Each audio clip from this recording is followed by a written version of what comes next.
What's up, YouTube? There is just a lot of misunderstanding going on right now about some advocacy stuff. So I'm going to talk about some of the stuff that I really want to talk about. And honestly, some of the stuff I don't really want to talk about. But I'm going to talk about it anyway because I think I kind of have to at this point. So grab a vape, grab a drink. Settle in because we might be here for a little bit. We might not, though. It might be. I'm going to try to get through this as quick as I can. I want to kind of bring some understanding to this advocacy thing. I want to bring some understanding to what the organizations do. I want to bring some understanding to, some of the issues that they've had, some of the issues some of the weak points that they have. And then we'll kind of go from there, and maybe we'll talk a little bit about fucking recent conspiracy again, because that seems to be gaining more traction. So let's start with, my nose is itchy. Let's start with the organizations themselves, okay? What are they? Who are they, and what they do? We have CASA, we have SFATA, we have VTA, we have NBS, we have Sevilla. Those are the 5 that I'm going to cover today. I'm not going to cover, there's a lot more, and there's a lot of different advocacy organizations around, but I'm going to focus specifically on those 5 for the sake of this video. So, let's see. Let's start with CASA. CASA is the one that's going to affect most of you. CASA is a consumer-based organization. So, CASA's job is to fight for and defend the consumer. If you go back and watch some old episodes of Plumes, we've had Alex Clark, Julie, and Bruce Nye on several times now to talk to us about consumer perspective stuff. So I'm not going to go over the regs because that's already been done on the show, and you can go check it out. The last one we talked about the regs. Last Monday we talked specifically about what August 8th means to you. 2 weeks before that, Bruce and I talked about the PMTA process with us. So these are people who have information that have brought us information for us as consumers primarily. So what do? They keep track of regs. That's a big, huge thing that they do. They have the ability to search and look through all of the regs that are out there, or not just regs, any deeming legislation that exists. They kind of have the ability to find that, and then they can approach where to go. Is it early? Can we beat it before we talk to people? Do we put out a call to action now? Is this a big thing? And then they turn it into calls to actions. So they basically keep an eye on legislation. They go testify quite a lot at state legislator and council meetings and stuff like that to talk to people. And it's not uncommon for somebody from CASA to testify. Oh shit, I forgot an organization. I'm going to add it to my notes real quick. We're going to talk about it too, which is AVA, which is the American Vaping Association, because I have to talk about that too. That's important. So that's CASA's primary purpose. They keep track of regs and they inform consumers of what's going on in the world of vaping. They also work very closely with several of these other organizations on this list to share information, to get information, to be as effective as possible. I know most of the board members on CASA personally. They are some of the hardest working and dedicated people that I know. SFATA. My last State of the Industry video, I talked a little bit about SFATA crumbling. And I don't know that crumbling is necessarily the perfect word. I was visibly upset when I made that video. But let's just say some things happened at SFATA that I wasn't a big fan of, and you can go look at the last video and I'll cover that. But first, let's talk about what they are. SFATA is an industry trade organization. They are an organization that protects brick and mortar shops and vape companies and juice companies. That is their job. They do that through lobbying. They do that through lawsuits, like their involvement with the Right to Be Smoke-Free lawsuit. That their goal is to protect member vape shops. So here's the important part of that. Member vape shops. We are currently SFATA members to gain access to that information. If you are not a member, if you are not a paying member of SFATA, then you hold no claim to their information. That's their model is set to be pay organization. You pay for access to that because they need that money to then send to legislators and, well, not send to legislators, to lobby and to do all this other stuff that we absolutely have to do. So just bear that in mind. You're not getting information, real information from SFATA from their website. You're getting it from email updates, and you're getting it from member updates, and you're getting it from the members-only portal. If you are a member, I can attest to this because I am a member. Am I happy with all the decisions that they've made? Absolutely not. Are we likely to renew our membership? Absolutely not. But they have 1,000 vendors right now. And those 1,000 vendors need somewhere to go and somebody to represent them. And right now, SFATA is still the best choice. I just hope that they get some of their internal issues under control soon, because now is not a good time to have them. And we'll get to that later. VTA. VTA is kind of a newer group, making a lot of buzz, good and bad. So let's talk honestly about what VTA is. VTA is a large vendor trade organization. Like SFATA, they're a trade organization. But unlike SFATA, they don't really focus on small business. They don't focus on the little guys.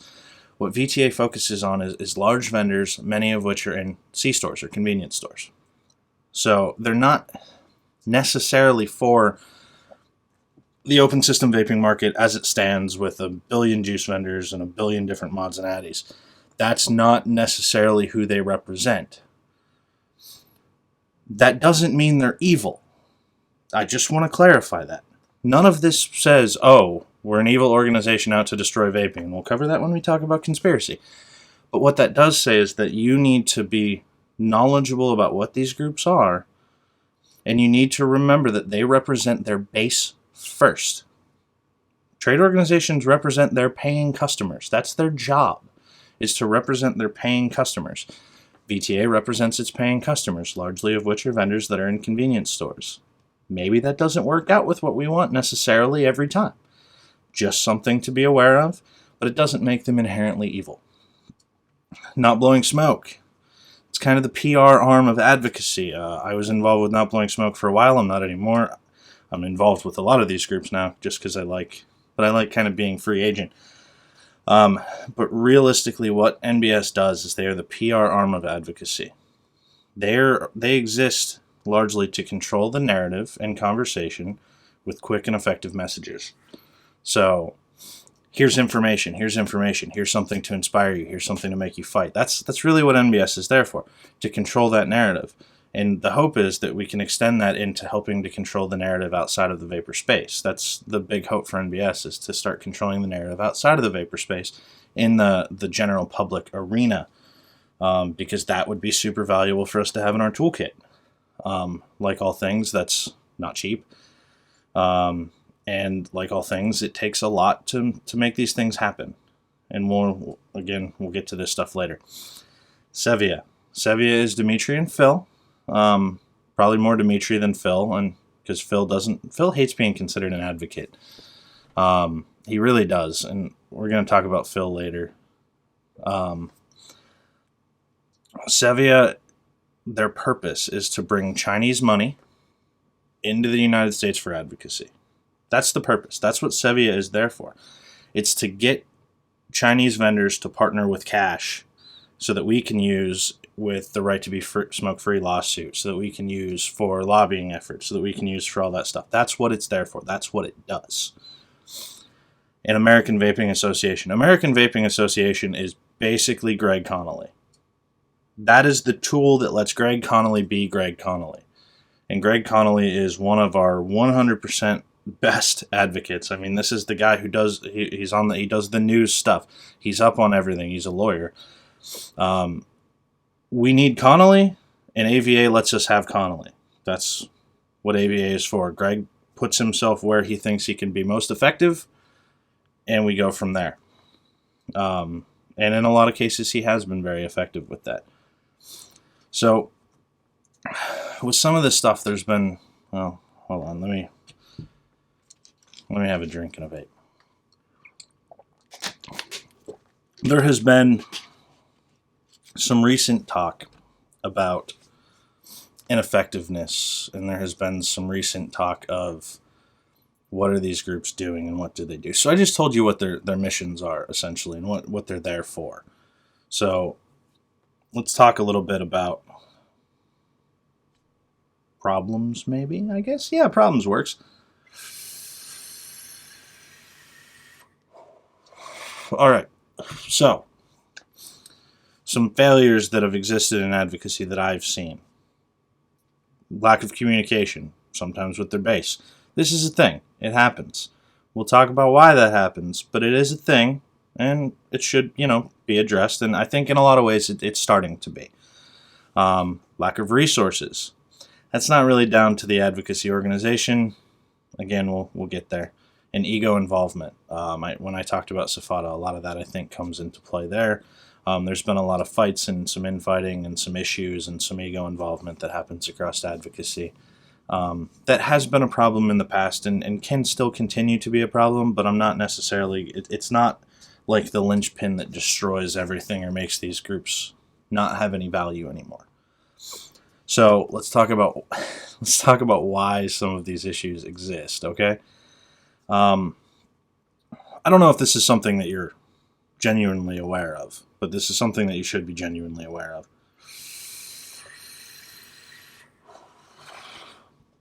There's like 3 to 5 paid people out of all of those organizations. So wrap your head around this for a second. The organizations that are fighting to save vaping, right? Okay. Like 3 to 5 people collect a real paycheck from that, like a government paycheck. Greg, I believe, Alex Clark, Cynthia did for Safada, as far as I know, and Tony probably does from VTA. So that's 4 people that I can think of off the top of my head that actually collect a paycheck from advocacy. That's not a lot of fucking people. That means that the rest of it is all donated time. Sorry, my stitches from my dental surgery just came out, so there's a cut here.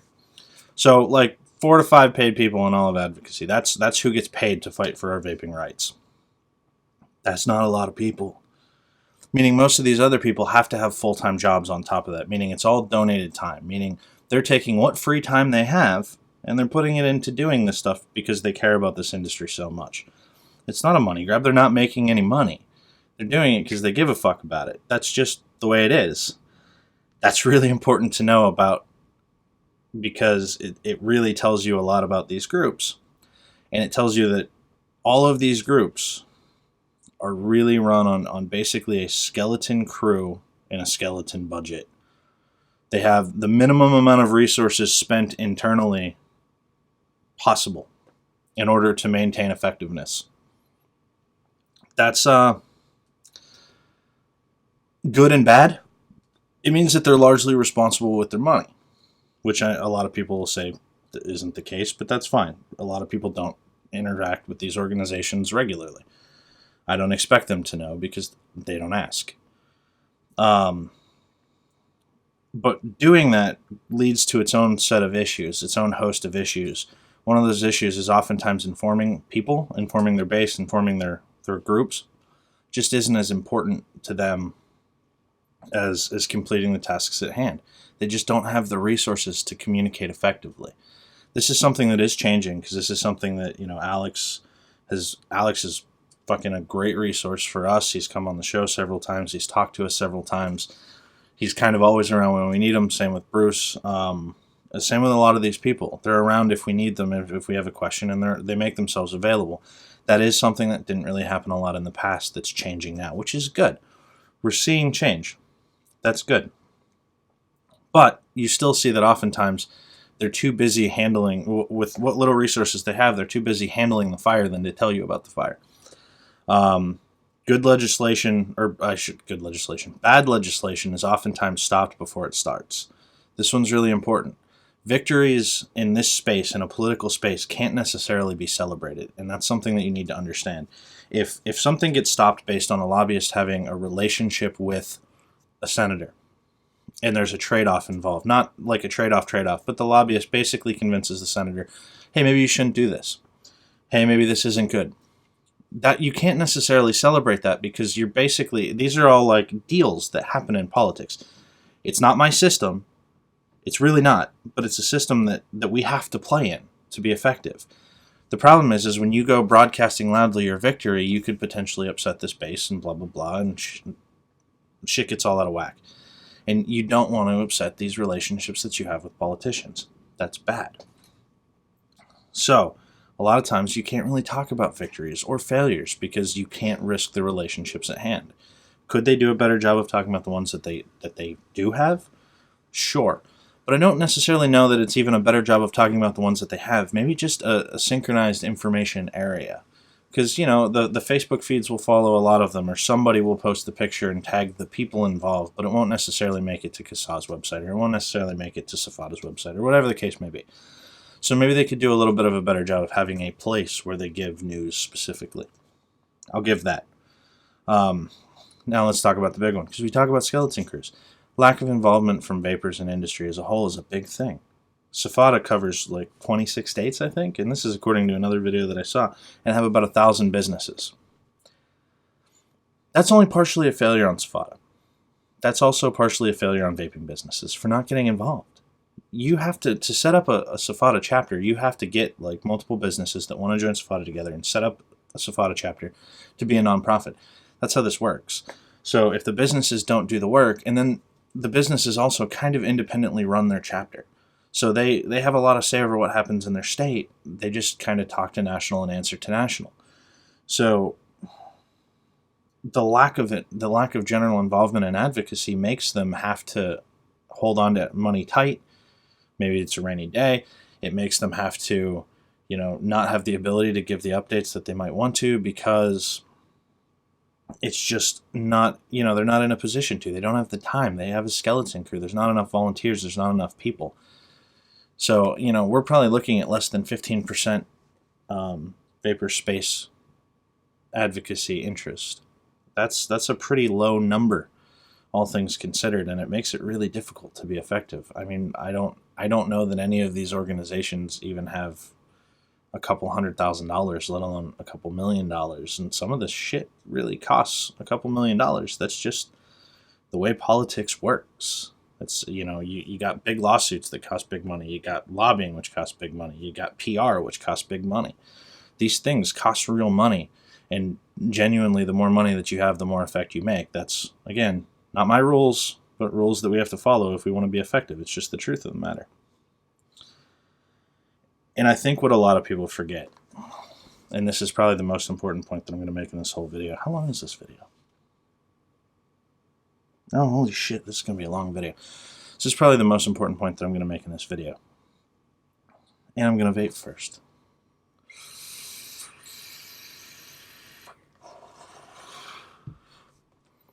This is a long fight. It's not something that happens overnight. It's what results have we had for deeming regs? They're in effect. They suck. Yes. It wasn't until, 30 some days ago that we really had any tool to fight them. We didn't know the extent of them. We can't fight them unless we know the extent of them. So we couldn't really even start that fight until right now. And these fights aren't short. We have to change people's opinions. We have to change politicians' opinions. We have to battle this in the law. These things take time. Changing policy takes time. It could be 3 years from now. I know that sucks, but it could legitimately be 3 years from now until we actually are able to do this. I'm hoping it doesn't take that long, but this shit does really take time. It takes relationships, and it takes money. And I'm not telling you to donate to anybody. Make your own informed decision about who you want to donate to. I'm just straight up giving you the facts that changing the system takes money. That there is a set of rules that have been in place for a very long time, that no matter how cool we think we are, no matter how fuck the system we want to be, we can't be effective unless we play within that set of rules. That's just a fact. It really is. So what you're going to see is you're going to see a lot of businesses going, fuck the FDA, I'm going to do what I want. It's going to be okay. I got this. We're good. Challenge the system. A friend of mine said the other day, and he's right, those businesses are very irresponsible. That's a very irresponsible decision. Do you not understand that? Because one, you can take that in the media and spin it to just look awful for us. You can take it and just vapors breaking the law left and right. Two, it's very short term, man. Like, you're taking the money grab in the hopes that the FDA won't shut down your business. Guess what? They'll probably shut down your business. I was even skeptical about them regulating, and I've heard from multiple people that, people have come into shops and asked about IDs, and like, this stuff is happening. Like, this stuff is real. The best way to fight it is to fucking play along right now, to listen, to just do it, as no matter how much it sucks, and fight the long game. The long game is what we have to focus on right now. That's what's important. Not saying, fuck it, I do what I want. Okay. So another thing that's super damaging, and this is the thing that I really didn't want to get into that much, but I'm going to, because one of the people involved in this is my friend, and I don't stand for this kind of shit. Even if it wasn't a friend that was involved, I just don't stand for this shit. I need extra Nick for this. For the record, you can see, before I talk about this, I am direct lung inhaling. That makes me no longer a member of the secret society of the Mouth to Lung Brotherhood. That's very important to note, because now I'm not even speaking as a representative for them. Just want you to know that.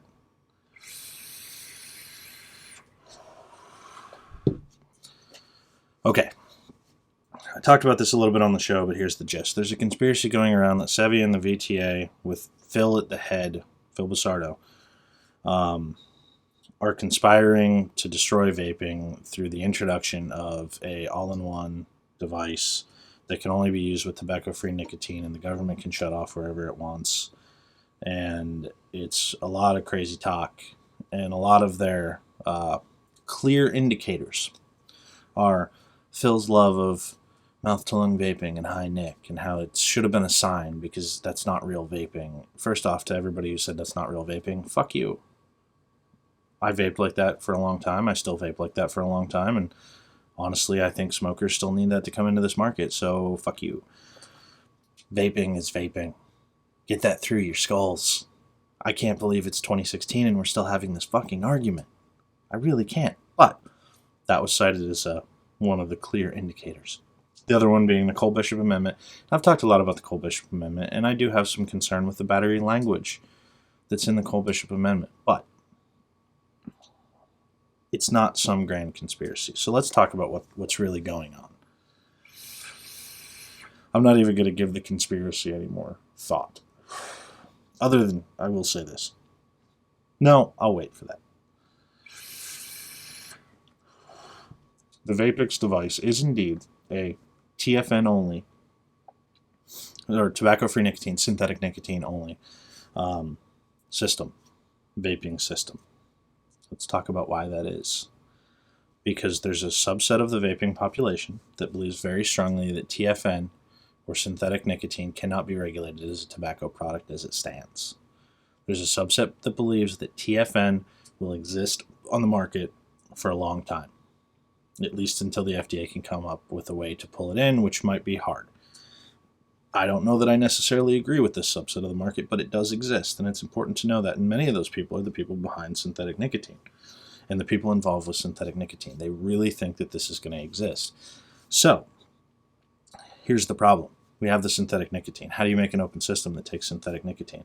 If the Vapix came out and didn't have a key lock for synthetic nicotine, I can just put my normal e-juice in it. That's a tobacco product based on intent, regulated, boom, done. However, if they attempt to put in some safety precautions, well then, that changes the game a little bit, because maybe, just maybe, and I don't know that I agree, and I don't really agree, but I'm just giving you the thought, they can also skirt the PMTA process, because, hey, why not? It only takes synthetic nicotine. Synthetic nicotine's not a tobacco product. Boom. Check done. It accomplishes this with NFC. near field communication. So let's explain how that works. Basically what they do is they chip a bottle. They put a little chip in the bottles. That's what they do. So you get your Vapix device in, you get your synthetic nicotine juice. By the way, this is not synthetic nicotine juice. It's not going to have that. This is just a bottle that's sitting here. You take the e-cig, you tap it to the bottle, you fill the juice. It reads the little chip in the bottle, and it says, hey, we can operate now. Now the workaround is I tap it to a synthetic nicotine bottle, and then I fill it with whatever juice, or I put whatever juice I want in that bottle, since it's not actually reading the nicotine. There's nothing that does that. It's just reading the NFC chip, so it's an easy workaround. But it may say something like, oh, you can only scan this bottle so many times because then it's going to be empty, blah, blah, blah. So sure, not an ideal system, but you need to understand why it's happening. You need to understand why this is a thing. As far as the government being able to shut it off wherever they want, it says right on their site that you don't have to connect to the cloud to use it. That's not mandatory. That's not part of it. You don't have to take part in those features if you don't want to. Meaning they're not just going to shut it off wherever they want or say it doesn't work unless it works connected to your phone. It's not that smart. You can, however, enable like a child lock. If your phone's too far away from it, it won't work. I have fucking credit cards that do that, like smart credit cards, that if they're too far away from my phone, they turn off. That's kind of a cool little feature. Neither here nor there. This product really isn't for me. It's really not for you. But it's an attempt to circumvent the PMTA. Whether or not it works, fucked if I know. I don't think it will, but if it does, and that's what we end up with, at least there's something on the market. The craziest thing about this conspiracy, though, and now, because I'm closing into the end of this, I'm just going to kind of use a minute.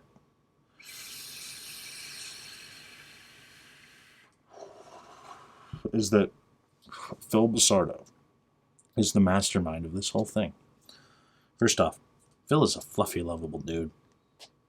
Phil is not a bad guy. This is a guy that I've talked to, I've hung out with, I've partied with. He's not a bad guy. And no offense, Phil, if you watch this, he's not a mastermind. He's just not. He specifically, for a long time, has done open system stuff. I mean, he is as excited as I am about the new string of closed system devices. And rightfully so. These things have a chance to help smokers. And that's something that both me and Phil have felt for a long time, that we just, that has been a market space that has been so widely ignored. And these things really have a chance to help smokers. And they're really something that's made for smokers. So that's good. These are a good thing. We should be celebrating the diversity of this market. We should be celebrating a return to something that's high-nic that will help smokers, not condemning it. But Phil is no mastermind. I don't even think Phil's juice line is synthetic nic. I could be wrong, but I don't think Phil's juice line is synthetic nic, so it's not going to work in this device. It doesn't make sense for him to be against the greater market, a market that he's represented and reviewed for so many years. Same with Dimitri. It doesn't make sense for either of them to want open system vaping to go away. That's how they vape. That's what they do. There's no logic in this. This is people grasping for straws because they're scared. The problem is it's starting to gain traction. I get it. You're scared. You're scared of what might happen. I'm scared of what might happen. Fuck. I've been doing this in the broadcasting space for fucking 3 years. Of course I'm scared of what will happen. This has been a huge part of my life. But just because you're scared doesn't mean that you need to connect weird threads where they're not. It doesn't help anybody. It really doesn't. Just because you're scared doesn't mean you need to spout off about things that you don't understand. What I encourage you to do is to go understand them. Go find out how these processes work, especially if you broadcast to people.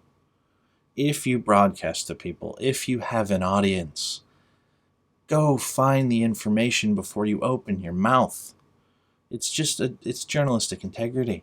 And I'm not naming anybody, and I'm not going to talk bad about anybody specifically, because that's also journalistic integrity. But I'm just encouraging you guys to go find information and go find answers. Don't take everything I say at face value. Go find answers. If you want to know what CASA does, go talk to CASA. If you want to know what SAFADA does, go talk to SAFADA. form these relationships and talk to these people, and you will get your answers. And it will make sense that it's not some grand conspiracy pulling the fucking wool over your eyes to make you not understand and blah, blah, blah. You just have to take a little bit of time to build relationships with these people and a little bit of time to understand what's going on. Trust me. Having an understanding of what's going on may not necessarily be the happiest thing in the world, because it could be bleak. My last video was very bleak. This industry could be very bleak because I have a realistic understanding of what's going on. But I feel better knowing what's going on than not. And at least, like, I know who these people are and I know what they're about, and I've formed my own opinions about them instead of listening to what was thrown in my face. And I think that's the most important part. Go form your own opinions about how all this stuff works and interconnects and stuff. And do what you can. You know, just pick a group, pick a person, pick a thing. I don't care. But try to do something if you can. At this point, we really need everybody, especially now that vendors basically have the FDA gag order. We need people to at least spread the word on vaping. But we need them to spread an accurate word on vaping, which means we need them to be educated. And education is a big part of this, especially right now, because, like I said, people are scared. So buckle in for the long fight that we got. This is my closing statement, and I'm going to vape before this. Buckle in. It's going to be a long fight. It's going to be a rough fight. It's going to be a pain in the ass. We're going to have wins. We're going to have losses. Things are going to change. But get involved as much as you can. Understand what's going on as much as you can so that you can be a responsible advocate for vaping. Because that's what we need right now. We need responsible advocates in vaping. All right, that's it. I'm done. It's been like, 32 minutes. Jesus Christ. Okay. I've talked for long enough. To anybody who listened to all of this, you the real MVP. I'll catch you Monday night on Plumes if you watch. Have a good one. Enjoy. Keep on vaping.